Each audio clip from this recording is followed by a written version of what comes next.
был обвал какой-то.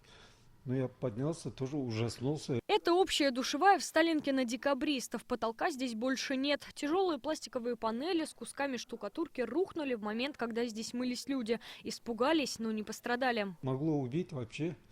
Тут вес 100 тонн, наверное, вот. Потолок обрушился 3 дня назад. Вот так сейчас выглядит общая ванна. Панели лежат на том же месте. Жители пока только убрали мусор. Вот эти куски штукатурки, которые могли упасть кому-то из них на голову. Это уже второе обрушение на верхнем этаже. В середине августа потолок рухнул на жильцов одной из квартир, пока те спали. Мы рассказывали об этом в нашем репортаже. Тогда под крышей намокла штукатурка, под ее весом рухнули панели. Госжилинспекция выявила нарушение в технологическом процессе капремонта кровли. Следком республики возбудил уголовное дело, которое сейчас на личном контроле главы Следкома России Александра Бастрыкина. Проверку провела и прокуратура. На субподрядчика завели 2 дела об административных правонарушениях. Основные нарушения устранили в срок. Остались недочеты, которые должны исправить до середины сентября. Жители опасаются, в любой момент может рухнуть потолок в общих коридорах и на кухне. Где-то уже отвалилась часть штукатурки, везде трещины. Недовольны все. Как с этим бороться, я не знаю.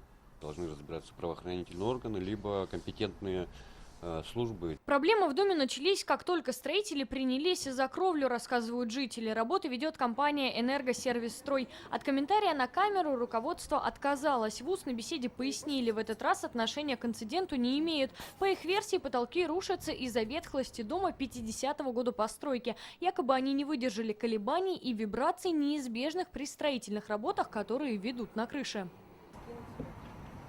Сегодня с проверкой на объект вновь приехали специалисты Госжилинспекции. Новых нарушений в технологическом процессе ремонта они не выявили. Точную причину этого обрушения назвать не смогли. 12.08 мы уже выдали предписание, поскольку факт имеется, еще раз вышли, посмотрели. Однозначно сейчас сказать, что причиной является капитальный ремонт, мы не можем, мы все-таки не эксперты. В этом году по программе капремонта в доме на Декабристов меняют только кровлю. При этом в обновлении нуждаются и фундамент, и фасад, и внутренняя отделка Сталинки, говорят жители. Мы обратились в комитет ЖКХ, чтобы узнать, когда здесь проведут полный капитальный ремонт. Как выяснилось, ждать придется 19 лет.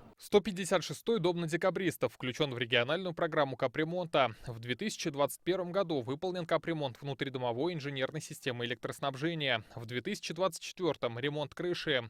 В 2043 году запланирован ремонт внутридомовых инженерных систем, фасада, фундамента и подвального помещения. Собственники имеют право принять решение об изменении срока проведения капремонта. Для этого нужно набрать 2/3 голосов на общем собрании собственников и написать заявление в администрацию района. Главное условие, чтобы на счету было достаточно средств. Алена Струминская, Данил Филатов, ТНВ, Казань.